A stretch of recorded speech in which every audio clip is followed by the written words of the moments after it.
अस्सलाम वालेकुम जी। मेरा नाम डॉक्टर उरूज लाल है और मैं associate professor endocrinology incharge endocrine section Jinnah post graduate Jinnah Sindh medical university में अपनी खदमात अंजाम देती हूँ। I welcome you all public awareness session on a very very important and जिसके बारे में बहुत ज़्यादा लोगों को पता नहीं है। उस ग्लैंड के बारे में, उस गदूद के बारे में बात करने के लिए हम पाकिस्तान एंडोक्राइन सोसाइटी के प्लेटफॉर्म से आज मौजूद है यहाँ पे, और वो ग्लैंड है पिट्यूटरी ग्लैंड। पिट्यूटरी ग्लैंड क्या होता है, क्या करता है, उसके काम ना करने से क्या मसाइल होते हैं, इसके बारे में बात करेंगे। मकसद हमारा ये है कि लोगों को पता चले कि पिट्यूटरी ग्लैंड भी है और वो क्या क्या काम करता है और वो हमारे लिए कितना इम्पोर्टेंट है। ये एक छोटा सा ग्लैंड है जो मटर के दाने के जितना है, जो आपके ब्रेन के इस एरिया में, जहाँ पे आपकी नोज और ब्रेन के दरमियान एक बोन है, उसके ऊपर इसकी कुर्सी होती है जिसको हम सला टर्शिका कहते हैं, जिसमें ये रेस्ट कर रहा होता है और वहाँ से ये सारे काम कर रहा होता है। सो इस सेशन के लिए मेरे साथ 3 बहुत सीज़न्ड और नामवर एंडोक्रिनोलॉजिस्ट फ्रॉम पाकिस्तान मौजूद हैं। सबसे पहले हमारे साथ होंगे डॉक्टर नजमुल इस्लाम, जो कंसल्टेंट एंडोक्रिनोलॉजिस्ट होते हैं आगा खान यूनिवर्सिटी हॉस्पिटल कराची में, also executive member and previous president of Pakistan endocrine society. फिर हमारे साथ डॉक्टर आयशा शेख हैं, जो कि current president Pakistan endocrine society हैं और कंसल्टेंट एंडोक्रिनोलॉजी हैं Aga Khan university hospital Karachi. Thirdly, हमारे साथ last but not the least doctor Waqas Shafiq from Lahore, Shaukat Khanum hospital में कंसल्टेंट एंडोक्रिनोलॉजिस्ट के एंडोक्रिनोलॉजी के शोबे से कंसल्टेंट एंडोक्रिनोलॉजिस्ट होते हैं। So I welcome you all. Thank you for taking out time for the session, and we'll start with it. सबसे पहले मैं डॉक्टर नजमुल इस्लाम साहब से बात करना चाहूँगी। उनसे हमारे यहाँ हम लोग अपनी टर्मिनोलॉजी में यूजुअली इसको मास्टर ग्लैंड कहते हैं। सो पिट्यूटरी ग्लैंड क्या करता है, ये जो गदूद है ये क्या करता है और इसको मास्टर ग्लैंड क्यों कहा जाता है? सर। थैंक यू उरूज। अच्छा, देखिए, आपने इंट्रोडक्शन में बता दिया कि ये एक छोटा सा मटर के दाने के बराबर ग्लैंड है जो कि दिमाग के नीचे और होता है बहुत मटर, और एक जगह बैठा होता है जिसको सेलेटर के तस्तिका कहते हैं। तो मास्टर ग्लैंड इसलिए कि इसमें बहुत सारे हार्मोन्स प्रोड्यूस होते हैं जो बॉडी के सारे सिस्टम्स को कंट्रोल करते हैं, इसलिए इसको मास्टर ग्लैंड भी कहा जाता है। अब इसके अंदर कुछ हार्मोन्स रिलेटेड होते हैं जो कि आपके कोर्टिसोल कंट्रोल करते हैं बॉडी के, कुछ हार्मोन होते हैं जो थायराइड को कंट्रोल करते हैं, कुछ हार्मोन्स होते हैं जो बॉडी के सेक्सुअल फंक्शंस और फर्टिलिटी को कंट्रोल करते हैं, कुछ आपके ग्रोथ को कंट्रोल करते हैं। तो इसमें मल्टीपल हार्मोन्स हैं जो कि बॉडी के बॉडी सिस्टम्स को कंट्रोल कर रहे थे, इसीलिए इसको मास्टर ग्लैंड कहा जाता है। मेरा ख्याल है कि वजाहत होगी। अब आगे आप जो पूछेंगे उसके हिसाब से जवाब देंगे। जी, थैंक यू सो मच। अब मैं डॉक्टर आयशा से पूछना चाहूँगी कि इंसानी जिस्म में कौन से ऐसे हार्मोन्स ये पैदा करता है और वो किस तरह से कंट्रोल करते हैं?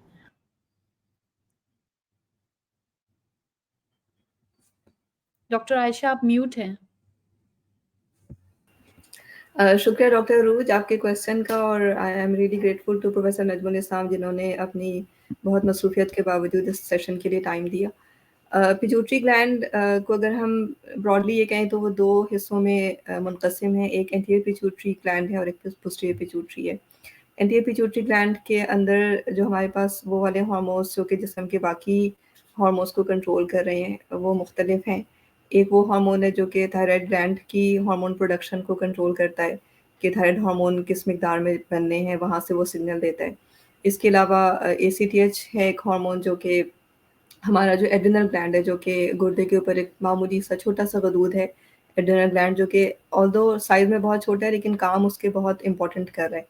तो वहाँ से जो कॉर्टिसोल प्रोडक्शन है, जो कि कॉर्टिसोल जो कि जिस्म का एक बहुत ज़रूरी हार्मोन है, हमारा स्ट्रेस हार्मोन भी कहलाता है वो, जो जिस्म में बहुत सारे मेटाबॉलिज्म वाले जो अफ़ाल हैं उनको कंट्रोल करता है।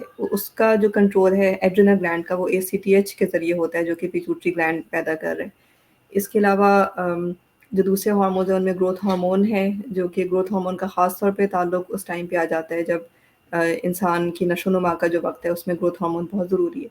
अगरचे हम ये नहीं कह सकते कि सिर्फ़ बचपन या बलूगत में ही वो इम्पोर्टेंट होगा, बड़ों में भी जो कि बालिग़ अफ़राद हैं उनमें भी ग्रोथ हार्मोन का एक बहुत इम्पोर्टेंट रोल है जिस्म के मुख्तलिफ़ फ़ंक्शंस को कंट्रोल करने में।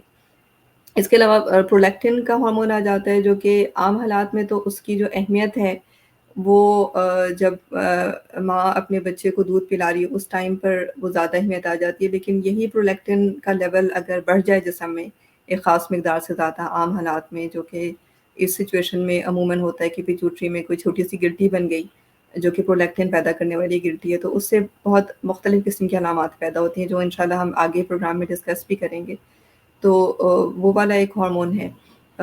उसके अलावा आपके पास पोस्टीरियर पिट्यूटरी से जो है वाटर बैलेंस को कंट्रोल करने वाले हार्मोन्स निकलते हैं जिसको ADH या एंटी डाययूरेटिक हार्मोन कहते हैं। तो उसका भी एक बहुत इम्पोर्टेंट रोल है और इसी तरह एंटीरियर पिट्यूटरी से हमारे वो वाले हार्मोन्स भी रिलीज़ हो रहे हैं जो कि ओवरीज़ को और टेस्टिस से क्या हार्मोन प्रोडक्शन होनी है और वहाँ से एग या स्पर्म बनने का जो सलाहियत है, उस प्रोसेस को वो कंट्रोल करते हैं जिन्हें हम गोनाडोट्रोपिन्स कहते हैं।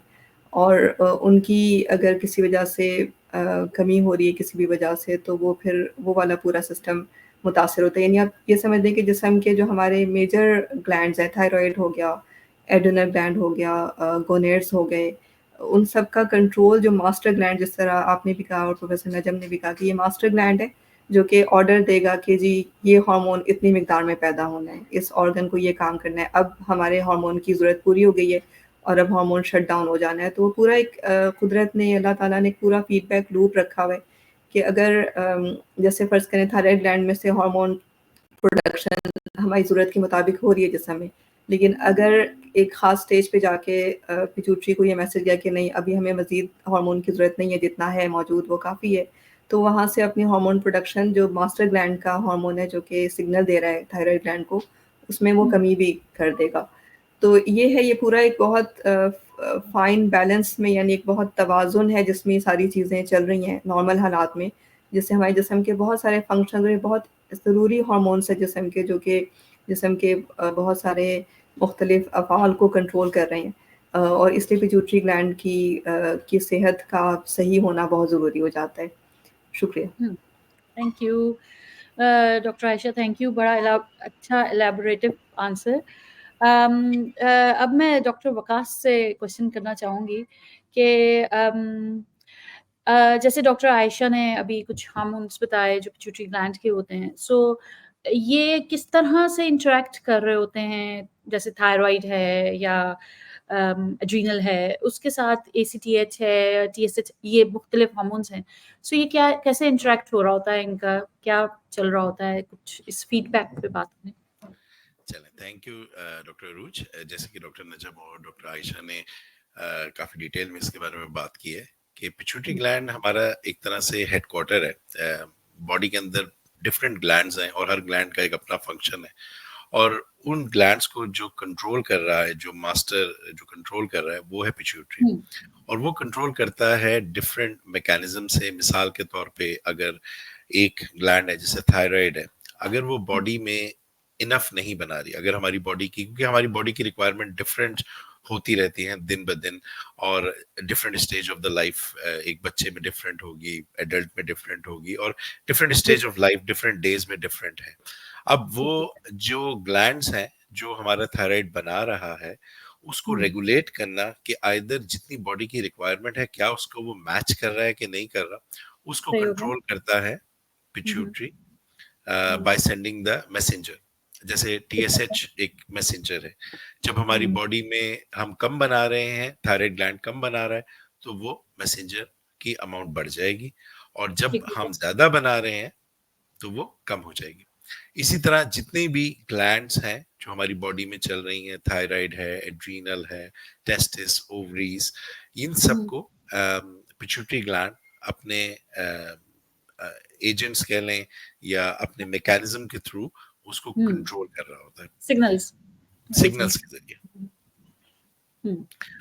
So that's how it control. और उसमें जाहिर सी बात है कि अगर मास्टर ग्लैंड में ही कोई मसला हो तो फिर इश्यूज आपके आ सकते हैं। सो द थिंग आपने बताया, जो समझ आया वो ये कि ऊपर से सिग्नल आता है, नीचे से ग्लैंड जो है हार्मोन बनाता है, और फिर उसके मुताबिक ऊपर से सिग्नल्स आते हैं। तो अगर लो आ रहे हैं, पिट्यूटरी को लग रहा है कि कम, तो वो पुश करेगा कि वो और बनाए, और अगर ज्यादा है तो पिट्यूटरी कम काम करेगा ताकि वो ग्लैंड कम कर ले अपनी प्रोडक्शन। ठीक हो गया, thank you so much. Doctor Najam, आपसे पूछना चाहेंगे, पिट्यूटरी ग्लैंड को जब ज्यादा काम करता है पिट्यूटरी ग्लैंड, तो क्या हार्मोन्स की ज्यादा होने की वजह से कौन सी बीमारियां हो सकती हैं, उनके बारे में कुछ बताएंगे कि जब वो ज्यादा सिग्नल देना शुरू कर दे तो फिर क्या होता है? देखिए, आमतौर से पिट्यूटरी ग्लैंड ज़्यादा फंक्शन उस सूरत में करता है जब वहाँ पे कोई छोटी सी गिल्टी होती है, जिसको हम लोग एक बिनाइन ट्यूमर होता है जो कि बहुत ही छोटा होता है आमतौर से, कुछ कुछ बड़े भी होते हैं, और वो एक्सेसिव हार्मोन बना रहे होते हैं और वो फिर कंट्रोल नहीं होता प्रोडक्शन साइड से। यानी एक एग्जांपल के तौर पे अगर कोई प्रोलैक्टिन प्रोड्यूसिंग सेल जो पिट्यूटरी ग्लैंड में है, अगर वो प्रोलैक्टिन ज़्यादा बना रहा है तो उसके नतीजे में आपके बॉडी में जो सिस्टम्स हैं, ब्रेस्ट में मतलब कि ब्रेस्ट मिल्क डेवलप फॉर्मेशन शुरू हो जाता है, लेडीज़ के अंदर पीरियड्स रुक जाती है, मर्दों के अंदर जो है उनके जो मेल हार्मोन है वो कम हो जाता है, और वो ट्यूमर की वजह से, साइज की वजह से जो है उनके जो नसें होती हैं, खासकर आँख की नसें, वो उस पर प्रेशर पड़ता है। इसी तरह से अगर एक ग्लैंड है जो कि ग्रोथ हार्मोन प्रोड्यूस कर रहा है, उसी पिट्यूटरी ग्लैंड के अंदर एक छोटा सा ट्यूमर है, वो ग्रोथ हार्मोन प्रोड्यूस कर रहा है, तो उसके नतीजे में अगर बच्चा है तो उसकी हाइट बहुत ज़्यादा हो जाएगी, जायंट के तौर पे या बहुत एक्सेसिव हाइट के तौर पे हो जाएगा उसका। और अगर वो ग्रोन अप है, जब जहाँ पे हाइट मज़ीद बढ़ नहीं सकती, तो उसके जो हाथ पैर के साइजेस हैं वो बढ़ने लगते हैं, वो चौड़े होने लगते हैं, चेहरे की अपीयरेंस जो है वो कोर्स हो जाती है। इसी तरह से बाकी जो फॉर एग्जांपल एक ग्लैंड है जो कि ACTH बनाता है इसी पिट्यूटरी ग्लैंड के अंदर, वो अगर ज़्यादा बनने लगे तो फिर वो एड्रिनल ग्लैंड को पुश करता है कि ज़्यादा कोर्टिसोल बनाए, और ज़्यादा कोर्टिसोल बनाने के नतीजे में बॉडी पे बहुत सारे इफ़ेक्ट्स आना शुरू हो जाते हैं, जैसे कि बॉडी की स्वेलअप हो जाती है, वेट पुटअप हो जाता है, मसल्स वीक होने शुरू हो जाते हैं, खासकर थाइस के मसल्स और अपर आर्म के मसल्स, पीरियड्स रुक जाते हैं, और मतलब कि पेट में और थाइस वगैरह में स्ट्रेच मार्क्स डेवलप हो जाते हैं। तो ये सब कुछ एक एक्सेसिव हार्मोन प्रोडक्शन का नतीजा है, जिसको हम लोग कुशिंग्स डिजीज कहते हैं। तो ये मैंने आपको 3 एग्जांपल्स दिए हैं, एक प्रोलैक्टिन का, एक ग्रोथ हार्मोन का, और एक जो है वो मैंने ACTH का, जिसके नतीजे में कुशिंग्स डिजीज हो जाती है। तो ये इस तरह से जो है वो मामला होते हैं।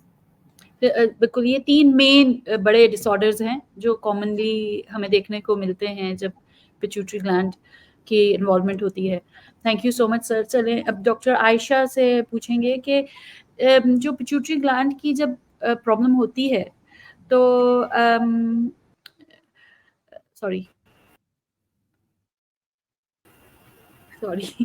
सो जब ये होती है तो मेन जो अलामात जो हैं वो क्या आती है पेशेंट को, क्या सिम्टम्स, क्या अलामात होती हैं जिस पे उनको होता है कि कुछ थैंक यू रुज। एक तो प्रोफेसर नजम ने एटलीस्ट 3 जो डिसऑर्डर्स हैं उनको एक्सप्लेन भी कर दिया।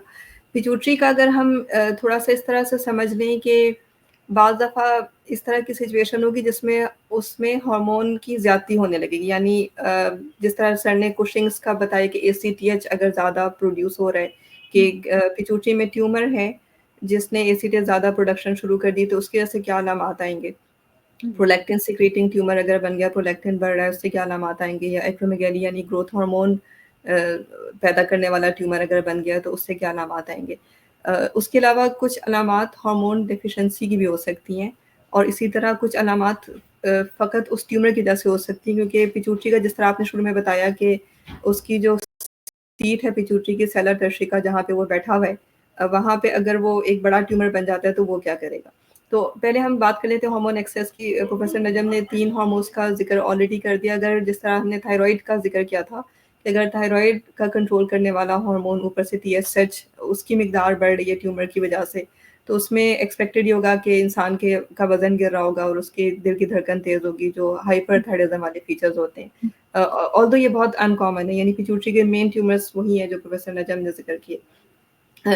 उन ट्यूमर्स में जो और अलामात हो सकती हैं वो प्रोलैक्टिनोमा के साथ बाज़ दफ़ा मर्दों में गायनेकोमेजिया या निस्वानी तर्ज पे छाती का उभार वो भी आ सकता है। सिमिलरली मर्दों में अक्सर जिनसी मसाइल के अलामात आती हैं कि उनके अंदर जिनसी ख्वाहिश की कमी होना या उज़्व तनासुल की कमज़ोरी होना, ये वाली अलामात होती हैं।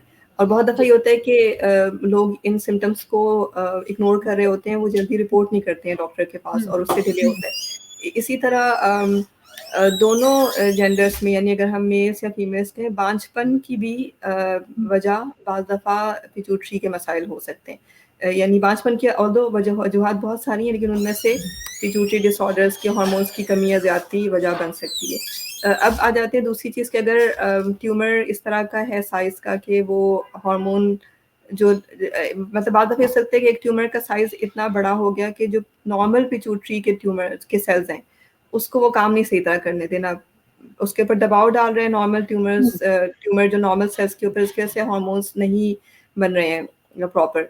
अब उसमें बहुत दफ़ा इस तरह की सिम्पटम्स होंगे कि थकावट है, जो कि सारा वक़्त इंसान पूरा दिन थका हुआ है, ठीक है? इसी तरह ये हो सकता है कि तवज्जो मरकूज़ करने में, यानी कोई काम करना चाह रहा है, कोई इंसान उस पे तवज्जो सही तरह वो मरकूज़ जो करनी है, जिस लेवल की कंसंट्रेशन चाहिए, वो नहीं कर पा रहा है, थकावट है। सिमिलरली जो है स्किन ड्राइनेस आ सकती है, ब्लड प्रेशर का गिर जाना, सोडियम लेवल्स का कम हो जाना, इस तरह की अलामात आ सकती हैं। जो हमने बाकी डिस्कस किए, जैसे जो गोनेड्स के हार्मोन्स की कमी की वजह से जो अलामात हो रही हैं, वो हमने ऑलरेडी प्रोलैक्टिनोमा के कंटेक्स्ट में भी डिस्कस करनी। वही अलामात उस सूरत में भी आ सकती हैं अगर ट्यूमर सप्रेस करके पिट्यूटरी डेफिशिएंसी कर रहा है। इसी तरह अगर पोस्टीरियर पिट्यूटरी, जिसका हमने शुरू में ज़िक्र किया कि वो जिस्म में जो पानी का बैलेंस है उसको कंट्रोल कर रहा होता है, अगर उस वाले हार्मोन की कमी हो रही है तो बार-बार पेशाब का आना, यानी वो पेशेंट्स अमूमन दिन रात में मिला के 3 लीटर से ज़्यादा उनका यूरिन आउटपुट हो रहा होता है कि पेशाब बार-बार आ रहा है, और उसी लिहाज से वो पानी भी बार-बार पी रहे होते हैं, यानी वो रातों को भी उठ के वॉशरूम की भी हाजत उनको हो रही है और उन्हें पानी भी पीना पड़ रहा है। तो वो इस तरह की अलामात आ सकती हैं। दूसरी जो अलामात हैं, सेट ऑफ अलामात, वो ये हैं जो कि पिट्यूटरी ट्यूमर के प्रेशर इफ़ेक्ट्स की वजह से बाकी जो उसके इर्द-गिर्द वाले स्ट्रक्चर्स हैं उन पे आ सकती है। उसमें एक अलामत हमें ये समझनी चाहिए कि नज़र की अंदर मसाइल आ सकते हैं, जिसमें धुंधलापन, यानी पेशेंट्स ये बताएँगे कि ऐसा लगता है कि मैं किसी धुंधले शीशे में से देख रहा हूँ। तो एक ही अलामत हो सकती है। इसके अलावा डबल विज़न हो जाना कि एक के 2 नज़र आ रहे हैं, वो हो सकती है। इसके अलावा ये हो सकता है कि ऐसा लगे कि जैसे अगर आप सामने देख रहे हैं तो आपको, जब आप सामने देख रहे थे तो आपको साइड की भी चीज़ें नज़र आ रही होती हैं, लेकिन अगर कोई पिट्यूटरी ट्यूमर जो कि जिस तरह सर ने कहा कि आँख की जो नस है उसको दबाव डाल रहा है, तो ऐसा लगेगा कि साइड से कोई पर्दा सा आ रहा है आगे की तरफ, तो वो एक अलामत हो सकती है। और इस तरह की अलामात जब भी हों, जल्दी कॉन्टैक्ट करें डॉक्टर को। हेडेक मतलब सर का दर्द, खुद अगरचे सर के दर्द बहुत सारी वजूहात से हो सकते हैं, टेंशन हेडेक्स हैं, माइग्रेन्स हैं, लेकिन पिट्यूटरी के साथ भी हेडेक्स भी हो सकते हैं, तो वो ये भी एक अलामत हो सकती है। तो दूसरी एक और चीज़ याद रखनी है कि अलामात हर फ़र्द से अलग फ़र्द में मुख्तलिफ भी हो सकती हैं। ज़रूरी नहीं है कि सबको एक ही तरह की अलामत है। उसी तरह बचपने में और जवानी में या बुढ़ापे में भी अलामात में फ़र्क आ सकता है। तो जिस तरह की हमने अलामात अभी सारी की सारी डिस्कस की, अगर किसी को भी कोई इस तरह की अलामात हो तो बेहतर है कि अपने डॉक्टर से मशवरा करें, ताकि वो फिर जो भी मुनासिब टेस्ट हैं वो तजवीज़ करें, और अगर ज़रूरत पड़े तो वो एक्सपर्ट को रेफ़र भी करें। शुक्रिया। Thank you so much.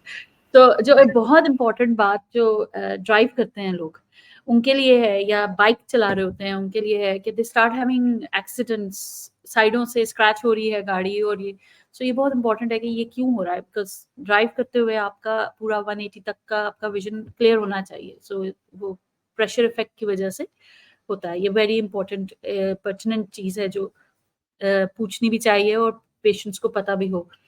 Thank you doctor Ayesha. Doctor Waqas, आपसे मैं पूछना चाहूँगी कि हम जो ये अमराज की हमने बात की, अलामात की भी बात की, सो इनको तशखीस करने के लिए, डायग्नोज करने के लिए कौन से टेस्ट हम करवा सकते हैं जिससे ये तशखीस हो इसकी? अच्छा, जिस तरह इसमें सबसे इम्पोर्टेंट जो है वो क्लिनिकल हिस्ट्री होती है कि हम पेशेंट से उसकी अलामात पूछते हैं। अब जैसे काफ़ी तफसील से डॉक्टर आयशा ने और डॉक्टर नजम ने बताया कि इसके जो सिम्टम्स होते हैं ये दो तरह के होते हैं। एक तो क्योंकि जो हमारा ब्रेन में ये पार्ट है, जैसे आपने बताया कि वो एक कुर्सी पे हमारा पिट्यूटरी ग्लैंड है, वो बड़ा कॉम्पैक्ट एरिया है और उसके इर्द गिर्द बड़ी हमारे वाइटल्स जो चीजें जा रही हैं, जिसके अंदर हमारी नर्व्स जा रही हैं जो हमारी आंखों से सिग्नल्स को ब्रेन में लेके जाती हैं, इसी तरह वेसल्स जा रही हैं। सो हम क्लिनिकली हमारे पास अनफॉर्चुनेटली पाकिस्तान में पेशेंट बड़ी लेट स्टेज पे आ रहे होते हैं। अक्सर हम ये देख रहे होते हैं कि हमारे पास लोग आ रहे होते हैं जिनके पिट्यूटरी ग्लैंड इतने बढ़ चुके होते हैं कि उनके विजन जाना शुरू हो जाते हैं।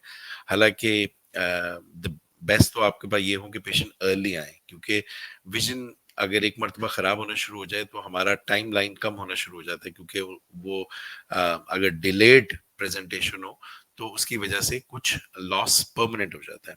एंड द बेस्ट इज कि जितना जल्दी उसको जो उसके जो कंप्रेशन को कम किया जाए। अब जहां तक हम क्लिनिकल एग्जामिनेशन में हम मुख्तलिफ चीजें कर रहे होते हैं, कुछ हम सिम्टम्स उनसे पूछ रहे होते हैं, जैसे कि आपने कहा प्रेशर की वजह से हेडेक है, विजन चेंजेस हैं जिनका हम क्लिनिकल एग्जामिनेशन करते हैं। इसके अलावा विजन चेंजेस को देखने के लिए हम विजुअल पेरीमेट्री जो आंखों एक टेस्ट करते हैं, जिसमें एक्चुअली वो देखते हैं कि उनको नजर आ रहा है विजुअल फील्ड के नहीं आ रहा, वो बड़ा इंपॉर्टेंट होता है। और अगर उसमें कुछ इस तरह की चीजें आ रही हैं या डाउट हो रहा है तो उसके अंदर हमें MRI स्कैन जो है वो हम गोल्ड स्टैंडर्ड कहेंगे, जिससे हमें बड़ा क्लियरली पता लग जाता है कि आइदर उसके अंदर कोई पिट्यूटरी मास है कि नहीं है। और इसमें कुछ मासेस हैं जो बड़े हैं और कुछ हैं वो छोटे हैं, जिनको हम डिवाइड करते हैं माइक्रो और मैक्रो। यानी माइक्रो वो होते हैं जो 10 मिलीमीटर से कम होते हैं और मैक्रो वो होते हैं जो 10 मिलीमीटर से बड़े होते हैं।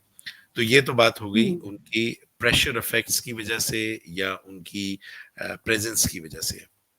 अब इनमें कुछ ग्लैंड्स होते हैं जो हार्मोन भी सेक्रीट करते हैं, जैसे पहले बात की गई है। अब वो जो हार्मोन सेक्रीट कर रहे हो उनके हिसाब से स्पेसिफिक पे टेस्ट किए जाते हैं। मिसाल के तौर पे अगर हम कॉमन चीजों की बात करें तो प्रोलैक्टिनुमा एक बहुत कॉमन है जो कि मेडिकली ट्रीट हो सकता है, जो कि बिल्कुल ट्रीटेबल है, जिसमें कोई सर्जरी की मेजॉरिटी ऑफ द केसेस की जरूरत नहीं होती। सो उसमें हम प्रोलैक्टिन लेवल चेक करते हैं। इसके साथ साथ हम फंक्शन और ब्लड टेस्ट करते हैं कि बाकी हार्मोन्स के क्या फंक्शन चल रहे हैं, वो हमें हेल्प करता है। इसी तरह एक्रोमेगैली अगर हम आते हैं, उसके अंदर उसका स्पेसिफिक टेस्ट होते हैं, ब्लड टेस्ट। और इन ब्लड टेस्ट की मदद से हम इस बात को तशखीस कर सकते हैं कि आइदर कोई हार्मोन एक्सेस हो रही है कि नहीं हो रही। ये भी तशखीस कर सकते हैं कि इसके प्रेशर की वजह से बाकी के पिट्यूटरी फंक्शन क्या वो जा तो नहीं रहे, उनमें कोई डेफिशिएंसी तो नहीं हो रही। और सिमिलरली इमेजिंग जैसे MRI स्कैन है, उसके लिए हम ये देख सकते हैं कि वो मास का साइज क्या है, क्या वो इर्द गिर्द के एरियाज पे कोई प्रेशर तो नहीं डाल रहा। तो इस सूरत हाल मतलब इजिली अब MRI जरूर हर जगह अवेलेबल नहीं होता, लेकिन जितने भी बड़े हॉस्पिटल्स हैं और मेजर शहरों में उनमें अवेलेबल होता है, हो जाता है। हाँ। सो कुछ ब्लड टेस्ट हैं स्पेसिफिक और कुछ एक जो सबसे इम्पोर्टेंट है साथ में वो MRI पिट्यूटरी है, जिसका होना बहुत ज़रूरी है। और फिर हम इससे डायग्नोसिस की तरफ चलते हैं और उसके हिसाब से हम करते हैं। डॉक्टर नजम, आपसे मैं ये पूछना चाहूँगी कि हमने इतनी सारे बात की है, इतने सारे उसकी क्या कहते हैं अलामात की, इसमें से कौन सी ऐसी अलामात है जिस पे पेशेंट को होना चाहिए कि मुझे जाना चाहिए, मुझे किसी एंडोक्रिनोलॉजिस्ट को दिखाना चाहिए, वो ऐसी कौन सी अलामात हैं? आप देखिए, ये थोड़ा मुश्किल सवाल आपने किया, क्योंकि depending upon the hormone production उसके अलामात मुख्तलिफ होती हैं। जी, जी। बहरहाल सबसे ज़्यादा इम्पोर्टेंट तो मैं कहूँगा कि अगर उसके विज़न पे इफ़ेक्ट हो रहा है हुँ, किसी वजह से भी, तो हुँ, पहले तो आई स्पेशलिस्ट को दिखा ले और हुँ, आई स्पेशलिस्ट अगर कह दे कि भई नहीं आँखों का कोई मसला नज़र नहीं आ रहा है, हुँ, तो फिर उसको एंडोक्रिनोलॉजिस्ट से रुजू करना चाहिए। ये तो एक जनरल से क्योंकि हर किस्म का ट्यूमर अगर बड़े साइज़ का है तो वो आँख की नस पे प्रेशर डालेगा। ठीक है। बाकी जो है अलामात वो मुख्तलिफ होती हैं। अगर लेडीज़ में पीरियड्स रुक जाएँ या ब्रेस्ट से मिल्क डिस्चार्ज हो रहा है तो फिर वो उनको चाहिए कि जाकर हुँ, एंडोक्रिनोलॉजिस्ट से मिलें। इसी तरह से अगर किसी ग्रोइंग बच्चे का की हाइट बहुत तेज़ी से बढ़ रही है, तो उसको चाहिए हुँ, कि एंडोक्रिनोलॉजिस्ट से मिले और अपने आप को टेस्ट करवाए। इसी गुड, तरह से अगर कोई ग्रोन अप आदमी या लेडी जो है नोट कर रही है कि उसके जूते का और चप्पल का साइज़ जो है वो बढ़ रहा है ठीक हो गया, और हाथ काफ़ी चौड़ा हो रहा है, तो फिर ठीक है, उसको चाहिए कि वो डॉक्टर से रुजू करे। ठीक है। तो इसी तरह से कोई वज़न पुट अप कर रहा है और उसके जिस्म में मार्क्स अपीयर हो रहे हैं, स्ट्रेच मार्क्स, तो उसको चाहिए कि एंडोक्रिनोलॉजिस्ट से कंसल्ट करे। तो ये तो डिपेंड करता है कि उसको क्या चीज़ का प्रॉब्लम है और उसी हिसाब से फिर वो कंसल्ट करे। लेकिन मैंने कुछ एग्ज़ाम्पल्स आपको दे दिए हैं कि इनको जो है ऐसे-ऐसे मौके पे जाकर एंडोक्रिनोलॉजिस्ट को रुजू करना चाहिए। बिल्कुल सही सर, क्योंकि मास्टर ग्लैंड है तो इतने सारे इफ़ेक्ट्स हैं। सो ये जो आपने बातें बताई हैं ये मेन पॉइंट्स हैं, डायग्नोसिस की तरफ भी पॉइंट करते हैं और पिट्यूटरी की तरफ पॉइंट करते हैं। So thank you. अच्छा डॉक्टर आयशा आपसे मैं पूछूँगी कि ये जो इसको ट्रीट करने के लिए अब हम ट्रीटमेंट पे आते हैं कि अगर हम कुछ पिट्यूटरी एडिनोमा या कुछ डायग्नोज़ हमने कर लिया, तो हमारे पास क्या-क्या ऑप्शंस हैं? पेशेंट को हम क्या-क्या ऑफ़र कर सकते हैं? शुक्रिया अरूज। सबसे पहले हमें जिस तरह डॉक्टर वकास और डॉक्टर नजम ने बताया, पहले हमें तशख़ीस सही करनी है। यानी ये ना हो कि हम तशख़ीस ही नहीं कर पाएँ सही और हम बगैर तशख़ीस के ट्रीटमेंट शुरू कर दें। तो एक तो तशख़ीस 100% क्लियर होनी चाहिए, जिस तरह हमने अभी प्रोलैक्टिन और प्रोलैक्टिनोमास का ज़िक्र किया। प्रोलैक्टिन के अंदर जो इज़ाफ़ा है प्रोलैक्टिन लेवल का, वो बहुत सारी और वजूहात से भी होता है। तो डॉक्टर्स का काम ये है कि वो बाकी वजूहात को रूल आउट कर लें कि और कोई वजह नहीं है प्रोलैक्टिन बढ़ने की और यही वजह है। या जिस तरह हमने कुशिंग्स का ज़िक्र किया कि एसीटेज सिक्रीटिंग ट्यूमर है। कुशिंग्स की फीचर्स बाज़ दफ़ा सिर्फ़ किसी ख़ास किस्म की दवाइयों जैसे किसी को स्टेरॉइड्स बहुत ज़्यादा मिकदार हुँ, में बहुत लंबे अरसे के लिए देंगे, उनसे भी आ सकते हैं। तो एक तो हमें 100% यकीन होना चाहिए कि जो हम चीज़ डायग्नोज़ कर रहे हैं, वो डायग्नोसिस हमारी बिल्कुल सही है और उसके बाद फिर इलाज की तरफ आएँगे।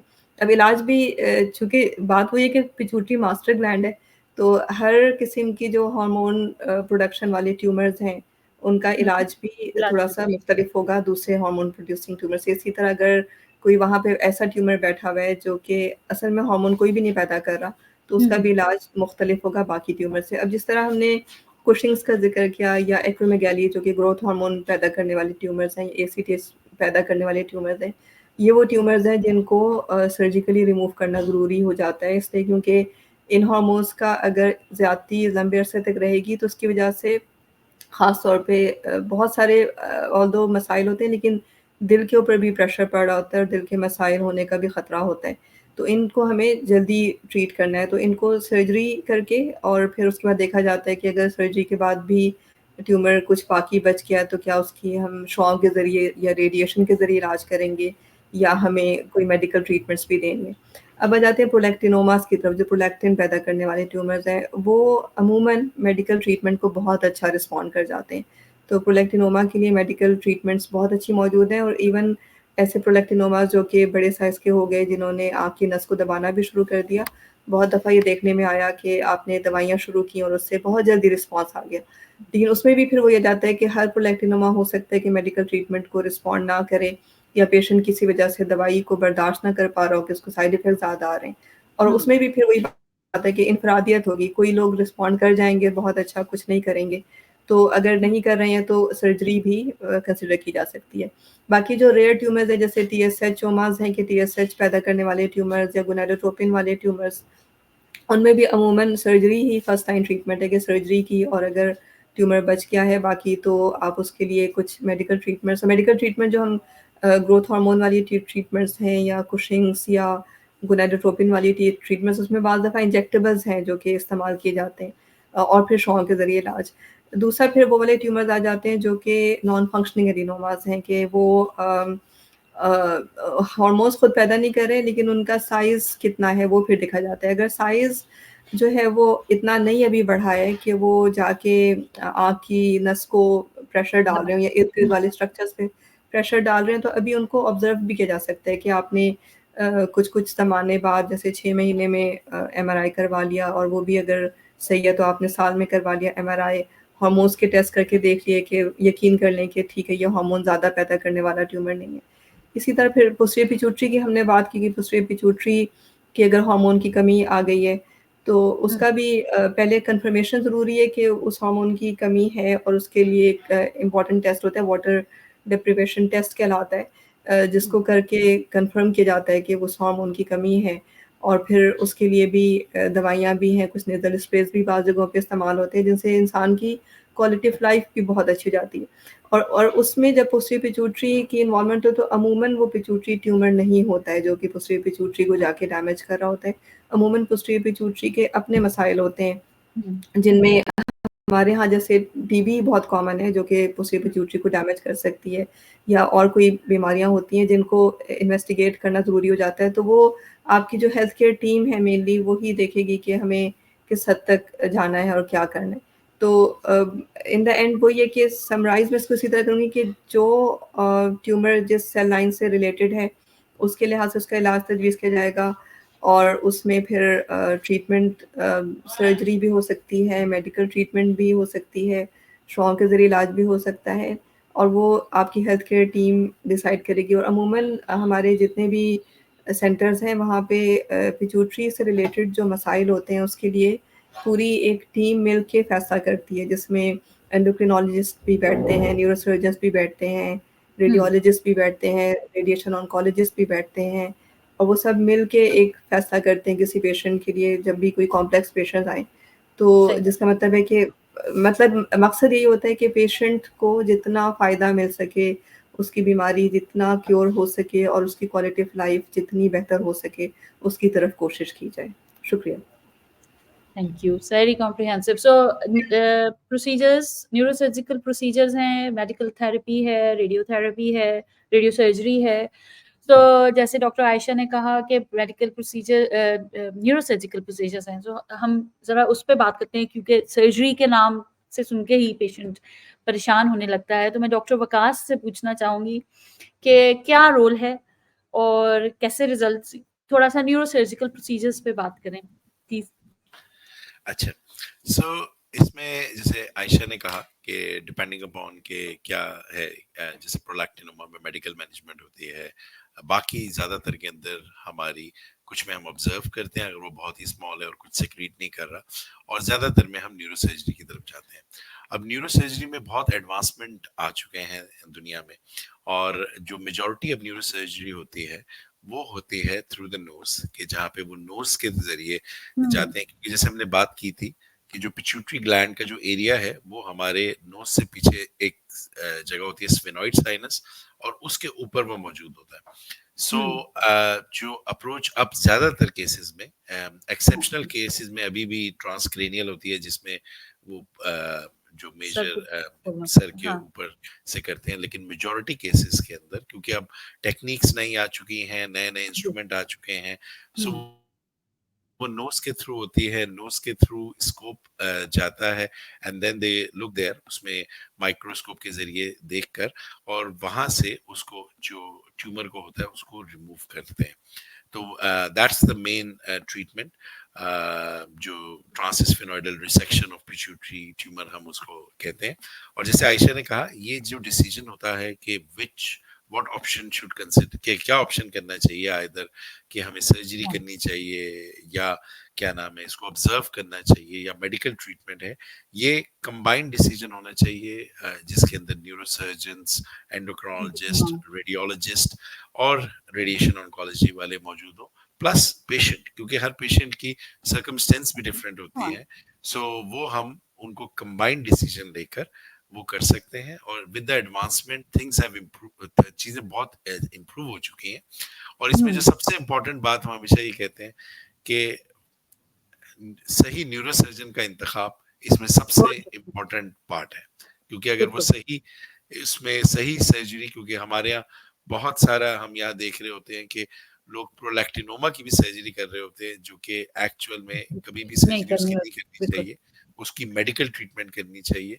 लेकिन अनफॉर्चुनेटली ऐसी बहुत सारे चीजें हम सब देख रहे होते हैं, और ये अवेयरनेस का मकसद ही यही है कि हम ये हर ट्यूमर की सर्जरी नहीं करनी, हर पिट्यूटरी ग्लैंड की सर्जरी नहीं होनी, और ये डिसाइड सर्जरी कौन कब करनी है ये डिसाइड एंडोक्रिनोलॉजिस्ट करेगा, एंडोक्रिनोलॉजिस्ट के साथ बैठ के वो करेंगे। उसने डिसाइड और इसमें एक और चीज मैं इसमें कहूंगा कि अक्सर हमारे पास पेशेंट आते हैं, वो यंग लड़कियां आती हैं और वो बिल्कुल सब परेशान, रोने धोने मचे होते हैं कि जी मेरी बेटी को 18-19 साल की है और इसको जो है ब्रेन ट्यूमर डायग्नोज हो गया। सो पिट्यूटरी, ऑल्दो नाम तो उसका हम कह सकते हैं कि, लेकिन वो बिनाइंग होता है, एडिनोमा होता है, लेकिन उसका जो मेन मसला है कि हमारे ब्रेन में जगह नहीं है। सो उसके साइज बढ़ने की वजह से जो है वो मसाइल बहुत ज्यादा हो सकते हैं, लेकिन एज एच वो टेक्निकली वो उस तरह का ब्रेन ट्यूमर नहीं है कि जिसमें आप किसी को बताएं कि ये ब्रेन ट्यूमर है तो वो बहुत ज्यादा एक्सट्रीम परेशान हो जाता है। सही हो गया, चलिए थैंक यू। डॉक्टर नजम से क्वेश्चन आया है कि लाइफस्टाइल, हम बहुत सारी चीज़ों पे, सो लाइफस्टाइल, तर्ज ज़िंदगी का कोई इससे लिंक है इम्प्रूवमेंट का या पिट्यूटरी डिसऑर्डर को प्रिवेंट करने का कोई? नहीं, तर्ज ज़िंदगी से तो देखिए चूँकि इन ट्यूमर्स के बनने की वजूहात तो ज़्यादातर पता नहीं होती कि क्यों ये बनता है, और किसी को बनता है, किसी को नहीं बनता। तो लाइफ़स्टाइल मॉडिफ़िकेशन तो उन बीमारियों में होता है जहाँ जिनका ताल्लुक मोटापे से होता है, और वहाँ पे फिर लाइफ़स्टाइल में जो है वो डाइट रिस्ट्रिक्शंस और वॉक वगैरह करते हैं, वेट रिड्यूस करते हैं, लेकिन इसमें लाइफ़स्टाइल को मेरे हिसाब से तो कोई रोल नहीं बनता। हाँ, सर ये पेशेंट यूजुअली कंसर्न होता है ना कि हमारी मतलब क्यों हुआ, और फिर वो तर्ज ज़िंदगी और उस पे बात होती है कि शायद, सो इसलिए बिल्कुल वेरी राइट, इसका लाइफस्टाइल से सच कोई लिंक नहीं है, इसका अभी कोई ऐसा लिंक नहीं है कि जो हो।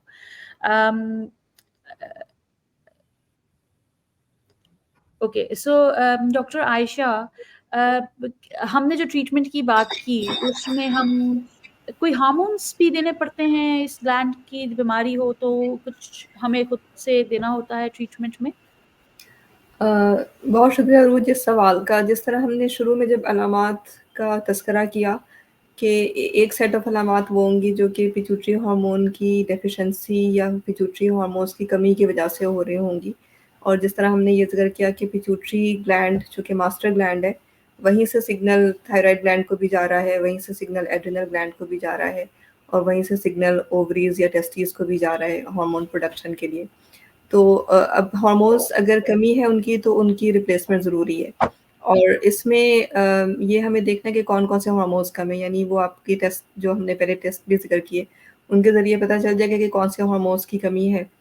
अब उनमें से कौन से हार्मोन्स को रिप्लेस करना इंतहाई ज़रूरी है, वो है थायरॉइड हार्मोन्स और स्टीरॉयड हार्मोन्स जो कॉर्टिकोस्टेरॉइड्स हैं, या क्योंकि ये वो 2 हार्मोन्स हैं जिनके ऊपर ज़िंदगी का इन्हिसार है। यानी एक आम ज़बान में हम ये कह सकते हैं कि जिस तरह से इंसान की जिस्म में ग़ज़ा की या पानी की अहमियत है, या जिस तरह मछली को पानी ज़रूरी होता है, उस तरह से वो हार्मोन ज़रूरी हैं। तो उन हार्मोन्स में उनका स्टार्ट होना टाइम से और उनकी मिकदार को इस लिहाज से सेट करना कि उनसे रिलेटेड टेस्ट भी सही आएँ, रिपोर्टें उनकी और उनके अलामात भी सेटल हों, ये बहुत ज़रूरी है। तो थायराइड हार्मोन्स रिप्लेस किए जाते हैं, और ये याद रखिए कि पिट्यूटरी ग्लैंड भले TSH बनाता है, लेकिन वो चूँकि थायराइड ग्लैंड से वहाँ थायरोक्सिन बन रहा होता है, तो हमें रिप्लेस थायरोक्सिन को करना होता है। इसी तरह पिट्यूटरी ग्लैंड ACTH बनाता है, अगर उस हार्मोन की कमी है और उसकी वजह से एड्रिनल ग्लैंड से जो ग्लूकोकॉर्टिकॉइड्स हार्मोन है, जो स्टीरॉयड हार्मोन्स है, वो नहीं बन रहे, तो हमें स्टीरॉयड्स को रिप्लेस करना होता है। और ये दोनों जैसा मैंने पहले कहा कि बहुत ज़रूरी हार्मोन्स हैं, इसमें से स्पेशली स्टेरॉइड्स का मैं ज़रा-सा मज़ीद तज़किरा करना चाहूँगी कि ये हार्मोन्स चूँकि हमारे स्ट्रेस हार्मोन्स हैं और आम हालात में जिसके ये हार्मोन्स प्रोडक्शन सही होती है, अगर उसको कोई इलनेस हो तो उसके अंदर ये हार्मोन खुद ब खुद ज़्यादा बनने लगता है। तो वो लोग जो हार्मोन डेफिशिएंट हैं, यानी जिनके अंदर इस हार्मोन की कमी है, उन्हें अपनी बीमारी के दौरान अपने जो हार्मोन्स हैं स्टेरॉइड्स की डोज़ेज़ को डबल, बाज़ दफ़ा ट्रिपल करना होता है। और अगर कोई इलनेस ज़्यादा शिद्दत की है बीमारी या कोई ऐसी कंडीशन है जिसमें वो मुँह के रास्ते नहीं ले पा रहे, तो उन्हें उसके इंजेक्शंस हाइड्रोकॉर्टिसोन का इंजेक्शन आता है, वो भी उस दौरान लगवाना होता है, वरना हार्मोन की कमी की वजह से और स्ट्रेस में हार्मोन सही मिकदार में नहीं मिलने की वजह से बहुत सीरियस इमरजेंसी की सिचुएशन जिसमें इंसान शॉक में चला जाए, ब्लड प्रेशर गिर जाए, ये भी कैफियत हो सकती है। तो इसलिए हार्मोन की ज़रूरी है रिप्लेसमेंट इन 2 हार्मोन्स की। अब बाकी जो हार्मोन्स हमारे आ जाते हैं उनमें हमारे पास जो सेक्स स्टेरॉइड्स हैं, यानी कि वो हार्मोन्स जो कि ओवरीज़ या टेस्टिस बना रहे थे, उनकी रिप्लेसमेंट भी ज़रूरी हो जाएगी, ख़ास तौर पे ख़वातीन में जो उनका एक नेचुरल एज मेनोपॉज़ का है जो कि 50 से 52 साल की उम्र तक, तो उस टाइम तक उनको वो हार्मोन्स मिलने भी ज़रूरी हैं, क्योंकि उस पे उनकी बहुत सारी फीमेल साइकोलॉजी का इन्हिसार है, उनकी हड्डियों की मज़बूती का इन्हिसार है, तो वो हार्मोन्स मिलने ज़रूरी हो जाते हैं। मर्दों में वो हार्मोन्स जो मेल हार्मोन्स हैं उनकी भी ख़ास मिकदार में जो है वो मिलते रहना ज़रूरी हो जाता है, और उसकी हार्मोन्स की जो कितनी मिकदार जानी है वो हम टेस्ट के ज़रिए डिटरमिन भी कर लेते हैं। दूसरा वो वाले पेशेंट आ जाते हैं जो कि बांझपन के लिए जिनका इलाज चल रहा है, यानी कि उनकी बांझपन की वजह पिट्यूटरी ग्लैंड के हार्मोन की कमी थी, जिसमें अगर तो वो प्रोलैक्टिनोमा की वजह से थी, तो वो ज़ाहिर है जब आपने प्रोलैक्टिनोमा को ट्रीट कर लिया तो वो खुद ब खुद हार्मोन सही हो जाएँगी और बांझपन का रिस्टोर होके और प्रेगनेंसी हो सकती है। लेकिन दूसरे वो लोग भी हो सकते हैं जिनमें एक नॉन फंक्शनिंग ट्यूमर है, या ऑलरेडी कोई ट्यूमर था जिसकी ट्रीटमेंट हुई और उसके बाद गोनाडोट्रोपिन्स जो ऊपर से हार्मोन्स जो आते हैं सिग्नल जो ओवरीज़ को या टेस्टिस को देते हैं वो नहीं बन रहे, तो और जो कपल है उसकी ख्वाहिश है प्रेगनेंसी अचीव करने की, तो उनमें फिर वो गोनाडोट्रोपिन्स इंजेक्शंस की शक्ल में मौजूद हैं और उसके साथ इलाज करके और फर्टिलिटी भी पॉसिबल होती है, यानी ये कहना चाहिए कि होप है और ये सारी चीज़ें जो डेफिशिएंट है वो रिप्लेस होने चाहिए। जहाँ तक ग्रोथ हार्मोन का ताल्लुक आ जाता है, ग्रोथ हार्मोन का क्योंकि नशो-नुमा से ताल्लुक है कि ख़ास तौर पे चाइल्डहुड में, बचपन में अगर ग्रोथ हार्मोन की कमी हो गई तो ग्रोथ हार्मोन रिप्लेसमेंट ज़रूरी हो जाएगी ताकि बच्चे का कद एक ख़ास हद तक जो है वो बढ़ सके। लेकिन क्या बड़ों में भी हमें ग्रोथ हार्मोन की ज़रूरत होती है कि नहीं? उसके लिए थोड़ा-सा ये समझना चाहिए कि अमूमन अगर हम एक टर्म यूज़ करते हैं मेडिकल साइंस में जिसको हम पैन हाइपोपिट्यूटारिज़म कहते हैं कि मुख्तलिफ हार्मोन्स की कमी है पिट्यूटरी से पैदा होने वाले हार्मोन्स की। कोई शख्स जो ऑलरेडी 3 हार्मोन्स पे था हार्मोन रिप्लेसमेंट के लिए और उसके अंदर फिर भी नकाहत, कमज़ोरी या उसकी क्वालिटी ऑफ लाइफ अच्छी नहीं है, तो उसमें इवन एडल्ट्स में यानी बालिग लोगों में जो कि अपनी हाइट एक्चुअली अचीव कर चुके थे, अब वो बड़े हैं, मिडल एजेस में हैं या ओल्ड एज में है, उनमें बाज़ दफ़ा ग्रोथ हार्मोन रिप्लेसमेंट भी की जा सकती है। और वो वही है कि आपके जो डॉक्टर हैं वो इसकी तशख़ीस करेंगे और उसके लिए वो देखेंगे कि क्या आपको ज़रूरत है कि नहीं है उस हार्मोन की, और फिर उसकी मॉनिटरिंग बाद में करनी ज़रूरी होती है इन हार्मोन्स की जो हम रिप्लेस कर रहे हैं कि आया जो मरीज़ है उसकी जितनी रिक्वायरमेंट है, जितनी उसकी ज़रूरत है, उसके लिहाज से उसको सही मिकदार में हार्मोन मिल रहा है, कहीं ऐसा तो नहीं कि वो कम मिकदार में मिल रहा है या ज़्यादा मिकदार में मिल रहा है, तो उसकी मॉनिटरिंग करते रहना ज़रूरी हो जाएगा। शुक्रिया। Very good. बहुत सो हार्मोन्स वेरी इंपॉर्टेंट, जिसकी कमी है उसको देना ज़रूरी है। लाइफलाइन है हमारी ये hormones, specially the thyroxine and the cortisol. So अगर इनकी डेफिशिएंसी है तो ये लाइफलाइन है, इनका देना बहुत ज़रूरी है। डॉक्टर वकास से अब मैं पूछूंगी कि आप फॉलो अप और कितना अरसा ट्रीटमेंट देनी होती है पेशेंट को? ये बड़ा इंपॉर्टेंट क्वेश्चन है। और फॉलो अप कैसे करना होता है इन पेशेंट्स को? ये इसके अच्छा, बारे में बात करें। इसके अंदर एक जो चीज कहें तो इनमें फॉलो अप लंबा चलता है और बाज़ औक़ात लाइफ लॉन्ग चलता है। अब इसमें मुख्तलिफ टाइप्स आपके आ जाते हैं क्योंकि ट्रीटमेंट में, अब मिसाल के तौर पे अगर हम प्रोलैक्टिनोमा की बात करते हैं जो फीमेल्स में बहुत कॉमन है, मेल्स में भी होता है, फीमेल में हमें ज़्यादा नज़र आ रहा होता है। अब इसके अंदर हम मेडिकल मैनेजमेंट करते हैं और उसमें अगर वो उसका साइज जो है वो 1 सेंटीमीटर से कम हो, यानी तो उसमें हम एटलीस्ट 2 साल तक ट्रीटमेंट देते हैं टैबलेट की फॉर्म में, और उसके बाद फिर उसको ग्रेजुअली विड्रॉ करके देखते हैं कि क्या उनको जरूरत है कि नहीं है। अगर उनको जरूरत नहीं है तो वो ऑफ रहते हैं, और उस सूरत में हम उनका फॉलो अप रखते हैं। और एक ग्रुप वो होता है जिनके अंदर हमें इसका साइज बड़ा है, और उसके अंदर हमें उनका लाइफ लॉन्ग फॉलो अप करना होता है। आमतौर पर हम उनको टैबलेट स्टार्ट करने के बाद एक इंटरवल में शुरू में 2-3 महीने में देखते हैं, और उसके बाद आमतौर पे ज्यादातर इस ग्रुप के पेशेंट्स को एवरी 6 मंथ्स और ग्रेजुअली कुछ को हम हर साल भी देख रहे होते हैं। अब इसमें डिपेंड करता है कि उनको क्या ट्रीटमेंट मिली है। मिसाल के तौर पे अगर उनको, जैसे मैंने मेडिकल ट्रीटमेंट की बात की, अगर उनकी न्यूरो सर्जरी हुई है, उसके बाद हम देख रहे होते हैं कि ये ग्रो तो नहीं कर रहा, क्योंकि अगर वो ग्रो कर रहा हो तो बाज़ औक़ात उनको रेडिएशन की भी जरूरत होती है। अब जब हम रेडिएशन अगर उनको देते हैं तो फिर हमें साइज तो आमतौर पे उसके बाद उनको ग्रो नहीं करता, लेकिन उस रेडिएशन के अपने साइड इफेक्ट्स होते हैं, यानी कि उसमें हमें मॉनिटर करना होता है कि आया उस रेडिएशन की वजह से उनके जो हार्मोन फंक्शन जो है वो कहीं ग्रेजुअली जा तो नहीं रहे। तो इसलिए आमतौर पे पिट्यूटरी ट्यूमर्स के अंदर हमें इनका लॉन्ग टर्म फॉलोअप करना होता है। लेकिन हर मोस्ट ऑफ द टाइम हम उनके क्लिनिकल उनको देखते हैं कि क्या है, हम उनका एमआरआई डिपेंडिंग अपॉन के क्या उनके सिम्टम्स हैं और कितना ड्यूरेशन हुआ है, क्या ट्रीटमेंट मिला है, वो रिक्वायर्ड होता है।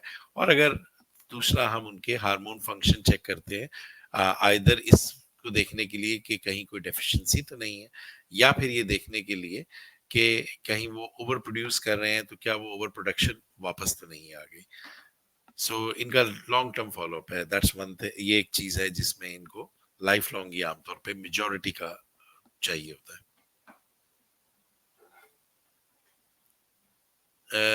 मुझे आपकी आवाज नहीं आ रही डॉक्टर अरूज, मेरे ख्याल में आप म्यूट है। हाँ, सो ट्रीटमेंट लाइफ लॉन्ग है तो फॉलो अप भी लाइफ लॉन्ग है। ओवर ट्रीट तो नहीं हो रहे, अंडर ट्रीट तो नहीं हो रहे, रिकरेंस तो नहीं हो रही, और तो और फिर कोई और हार्मोन डेफिशिएंट तो नहीं हो रहा साथ में विद टाइम। सो उसको देखने के लिए भी थैंक यू।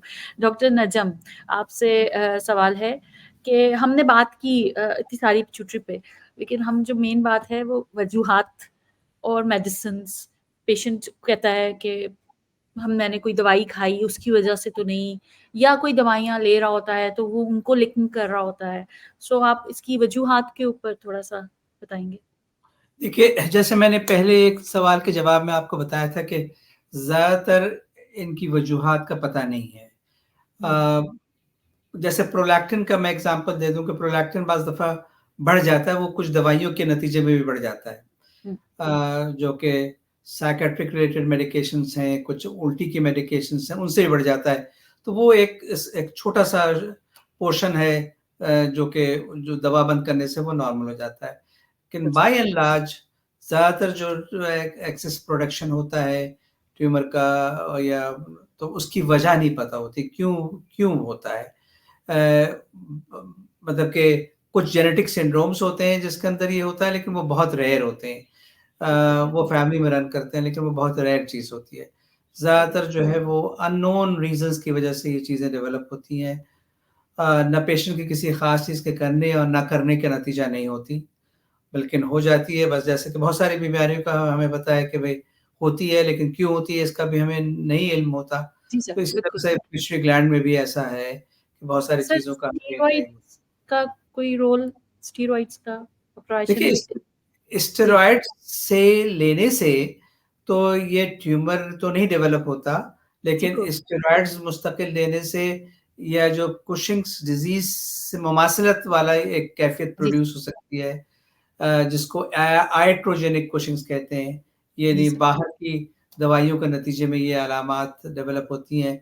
उसके अंदर उसका नतीजा ये होता है कि जब आप बाहर से स्टेरॉइड्स ले रहे होते हैं, जो कि हमारे बहुत सारे डॉक्टर्स गलत तरीके पे दे रहे होते हैं, तो उसके नतीजे में बॉडी का जो अपना प्रोडक्शन होता है पिट्यूटरी ग्लैंड के थ्रू और उसके कंट्रोल के थ्रू, वो सप्रेस हो जाता है, वो दब जाता है। उसके नतीजे में आपने अगर बाहर से स्टेरॉइड्स बंद भी कर दिया, तो बॉडी ने वो प्रोडक्शन दोबारा रिज़्यूम नहीं किया, और अगर रिज़्यूम नहीं किया तो फिर आपके अंदर उसकी कमी वाक़ई हो गई।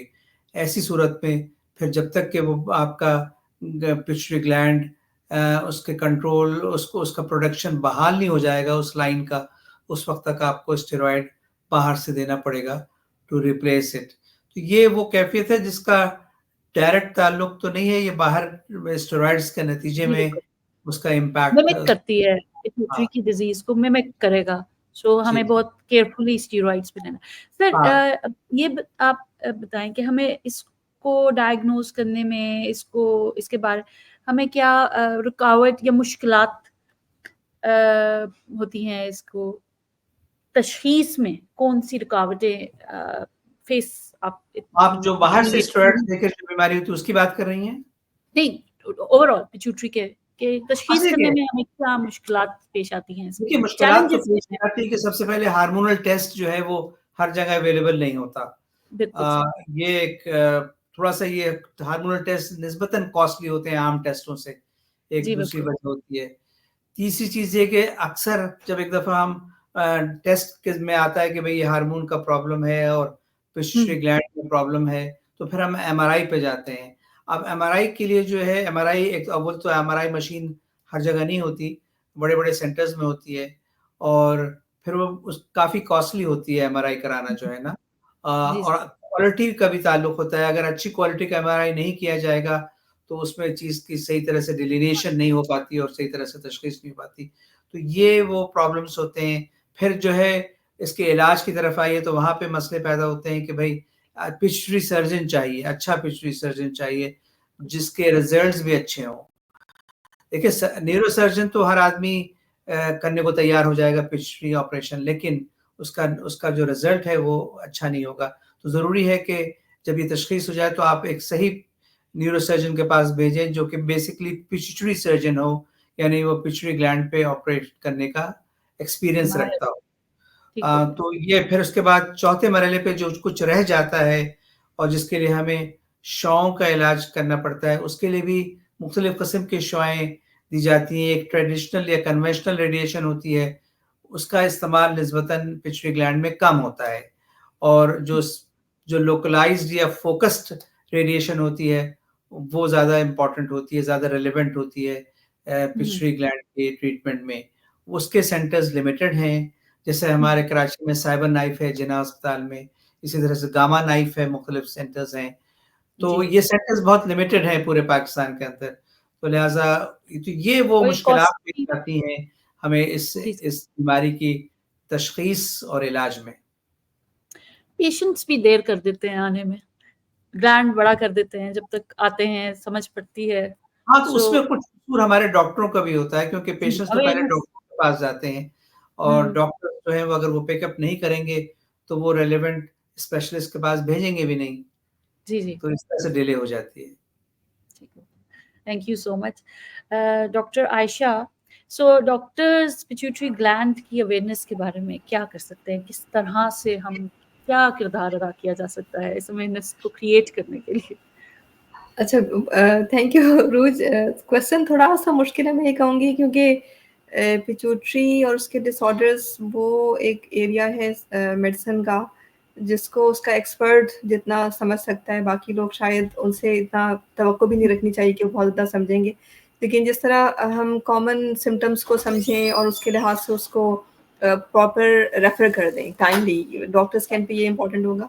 अवेयरनेस के लिहाज से अब ये जो हमने सेशन किया पाकिस्तान एंडोक्राइन सोसाइटी की तरफ से, और ये कोशिश यही थी कि आवाम में थोड़ी-सी आगाही आ जाए कि ये कंडीशंस होती हैं और इनका ट्रीटमेंट मौजूद है। ट्यूमर होने का ये मतलब नहीं है कि वो परेशान हो जाएँ, रोना-धोना शुरू कर दें। बहुत सारे पिट्यूटरी के डिसऑर्डर्स ऐसे हैं जिनका बहुत अच्छा इलाज मौजूद है, अल्हम्दुलिल्लाह पाकिस्तान में भी मौजूद है। डॉक्टर्स भी थोड़ा-सा अवेयरनेस अपनी पैदा करें। पाकिस्तान एंडोक्राइन सोसाइटी और Pakistan society of neuro oncology की तरफ से अभी हाल ही में हमने पिट्यूटरी एडेनोमा गाइडलाइन भी पब्लिश करवाई है। और उसके ऊपर इंशाल्लाह Pakistan endocrine society through out Pakistan doctors के लिए भी जो अवेयरनेस के प्रोग्राम्स हैं वो भी करेगी, और उसका मकसद यही होगा कि जितनी आगाही हमारे डॉक्टर्स में भी आ जाएगी, ताकि अगर कोई मरीज़ उनके पास पहुँचता है तो वो भी टाइमली उसको डायग्नोज़ कर सकें, या अगर वो सोच लें कि शायद कोई पिट्यूटरी का मर्ज़ है इस पेशेंट को, तो टाइमली अपने करीब तरीन जो भी एंडोक्रिनोलॉजिस्ट है उसके पास रेफ़र कर दें। क्योंकि जिस तरह आपने पहले का हमने सेशन में रिपीटेडली ये चीज़ डिस्कस की कि बहुत दफ़ा टाइम मैटर करता है। ट्यूमर का साइज़ जब छोटा है उस टाइम पे अगर उसको ऑपरेट कर लिया जाएगा या उसको इलाज कर लिया जाएगा तो उसका आउटकम ज़्यादा अच्छा होगा और बाकी पिट्यूटरी ग्लैंड के जो हार्मोन्स हैं उनकी कमी होने का चांस कम होगा। तो ये चीज़ है कि टाइम से चीज़ें डिटेक्ट हो जाएँ और टाइम से उसका ट्रीटमेंट हो जाए। और फिर जिस तरह डॉक्टर वकास ने भी ज़िक्र किया कि ज़्यादातर पेशेंट्स जो हैं ये वो हैं जिनको लंबे अरसे तक मॉनिटरिंग की भी ज़रूरत होगी, किसी न किसी टेस्टों की भी ज़रूरत होगी, ग़ालिबन इलाज की भी ज़रूरत होगी। तो अमूमन एंडोक्राइन डिसऑर्डर्स इसी तरह के होते हैं जो क्रॉनिक कंडीशंस की तरह होते हैं। हमारा और हमारे पेशेंट्स का जो डॉक्टर पेशेंट रिलेशनशिप है वो काफ़ी लंबा चलता है। तो सिर्फ़ ये कि वक़्त से हो जाए चीज़ें, हम सिम्पटम्स को इग्नोर ना करें। जो सिम्पटम्स हमने अभी डिस्कस किए कि नज़र में कोई दिक्कत आ रही थी, बाद दफ़ा आपने खुद भी देखा है रोज़ अपने क्लिनिक्स में कि पेशेंट्स साल हर साल से उनके कोई विजुअल फील्ड डिफेक्ट्स थे और वो बहुत लेट प्रेज़ेंट किए। या जिस तरह हमने मर्दों में हाइपोगोनाइडल सिम्पटम्स की बात की कि उनका लिबिडो कम हो रहा है या उनको कोई जिनसी मसाइल हो रहे हैं, लेकिन उन्होंने सिर्फ़ इस वजह से कि हमारे माशरे में थोड़ा-सा इस तरह की चीज़ें लोग इतना ओपनली डिस्कस नहीं करना चाहते, टैबू है, तो कम से कम अपने डॉक्टर से डिस्कस करें जाके, ताकि वो टेस्ट को थोड़े से टेस्ट है जिनसे पता चल जाएगा चीज़ का और वो वक़्त पे इलाज हो मतलब एक दफ़ा तशख़ीस हो जाए वक़्त पे और इलाज हो जाए, तो बहुत चीज़ें बेहतर हो जाती हैं। तो थोड़ा-सा हमें यानी एक तरफ मेडिकल कम्युनिटी को भी कोई के अंदर भी अवेयरनेस आने की ज़रूरत है और दूसरी तरफ हमारी जो जनरल पब्लिक है, पेशेंट्स हैं, उनके लिए भी अवेयरनेस की ज़रूरत है ताकि चीज़ें केस बहुत ज़्यादा एडवांस स्टेजेस पे ना आएँ। कि नज़र इस हद तक पहुँच गई कि अब वो रिकवर ही नहीं हो सकता जो नज़र का डिफेक्ट है। तो उस स्टेज तक ना जाएँ चीज़ें। तो हमारा मकसद ही यही है कि पेशेंट को जल्दी हो जाए कि भई कुछ है या पता डॉक्टर चल को दिखाए, उसको हो जाए कि कुछ है और वो हमारी तरफ भेजे ताकि हाँ। डिले ना हो। हाँ, वो थैंक यू। सोचें इस बारे में कि ये जो पेशेंट एक सिम्पटम बता रहा है, हो सकता है पिट्यूटरी का मसला हो और उसके लिहाज से उसकी टेस्ट करके इवैल्यूएट कर लिया जाए। हाँ, इवैल्यूएट कर लिया जाए और फिर करीब तरीन एंडोक्रिनोलॉजिस्ट माशाल्लाह अब तो पूरे पाकिस्तान में बहुत एंडोक्रिनोलॉजिस्ट मौजूद हैं, तो वहाँ वो रेफ़र करते हैं उनको टाइमली। ठीक है। डॉक्टर वकास, आपसे मेरा ये आखिरी सवाल सो पिट्यूटरी ग्लैंड के जो पेशेंट्स होते हैं, जो पिट्यूटरी डिसऑर्डर्स के साथ होते हैं, वो अपनी लाइफ को किस तरह अच्छी तरह से गुजार सकते हैं? क्या मशवरा देंगे कि व्हाट शुड दे डू कि things stay good for them? I think इसमें जो सबसे जो इम्पोर्टेंट है, जैसे हमने डिस्कस किया कि मिसाल के तौर पर क्योंकि इनकी जो मेडिकेशंस और फॉलो अप है ये सबसे ज़्यादा इम्पोर्टेंट है, क्योंकि दे उनको सीरियस लेना है। जैसे कि हमने बात की थी स्टेरॉइड्स की, स्टेरॉइड लाइफ सेविंग है पेशेंट के लिए। सो हमें उनकी काउंसलिंग डॉक्टर कर रहे होते हैं, लेकिन पेशेंट्स को मिसाल के तौर पे अगर वो स्टेरॉइड ले रहे हैं और अगर वो किसी वक्त उनको उल्टियां आ रही हैं, कोई सर्जरी हो रही है जिसकी वजह से वो ओरली नहीं ले सकते, तो वो मेक श्योर करें, इस बात का यकीन करें कि वो अपने डॉक्टर जो उनका इलाज कर रहे हैं उसको बताएं कि वो स्टेरॉइड खा रहे हैं, और ताकि उनको वो उसकी जगह इंजेक्शंस की फॉर्म में दिया जा सके। इसी तरह फॉलो अप बहुत ज़रूरी है। एक मर्तबा डायग्नोज हो जाए और अगर वो मेडिकेशन नहीं खाई या उसको रेगुलर दिखाया नहीं गया, तो हाँ, उनको पता ही नहीं लगेगा कि वो बढ़ गया है, और सारी चीज़ें जो इनिशियली जो मेहनत पेशेंट ने की है, जो मुश्किलात से वो गुजरा है, वो ज़ाया होने का डर होता है। तो इसमें जो सबसे इम्पोर्टेंट पार्ट मेरे ख्याल में ये है कि जिनको ये डायग्नोज हो गया है, उनके लिए बहुत इम्पोर्टेंट है कि वो अपनी मेडिकेशंस खाएं और मेक श्योर करें कि उनका फॉलो अप रेगुलर हो रहा है। Thank you, Ji. Thank you so much.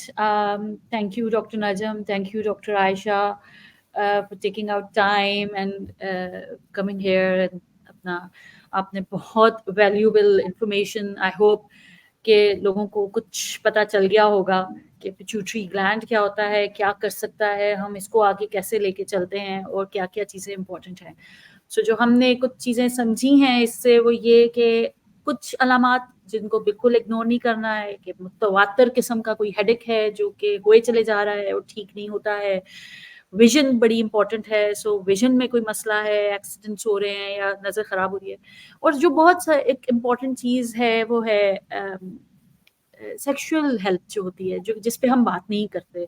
So may be मियाँ बीवी भी आपस में ज़्यादा डिस्कस नहीं करते बिकॉज ऑफ एक हमारे माशरे में जो ये चीज़ है. तो इसके ऊपर बात करें, क्योंकि ये एक ऐसी अलामत है जो मर्दों में खास तौर पे बहुत पहले आ जाती है. सो ये हम बहुत जल्दी पिक की जा सकती है, और जितना जल्दी पिक करेंगे इसको, उतना ट्रीट जल्दी करेंगे, उतना ज़्यादा मुश्किल नहीं होगा इसको ट्रीट करना. और बाकी फिर फॉलो अप ट्रीटमेंट, और वो फिर एंडोक्रिनोलॉजिस्ट, न्यूरोसर्जन, वो एक सब एक कंबाइंड एफर्ट होती है पेशेंट के साथ मिलके. Thank you so much for all this, and I think अब हमारा time so we'll be, thank you all. Thank you very much. Thank you, शुक्रिया अरूज. Allah Hafiz. Thank you Ruj, thank you sir, and thank you Dr. Waqas. Thank you Anas. Thank you, Allah Anas. Hafiz.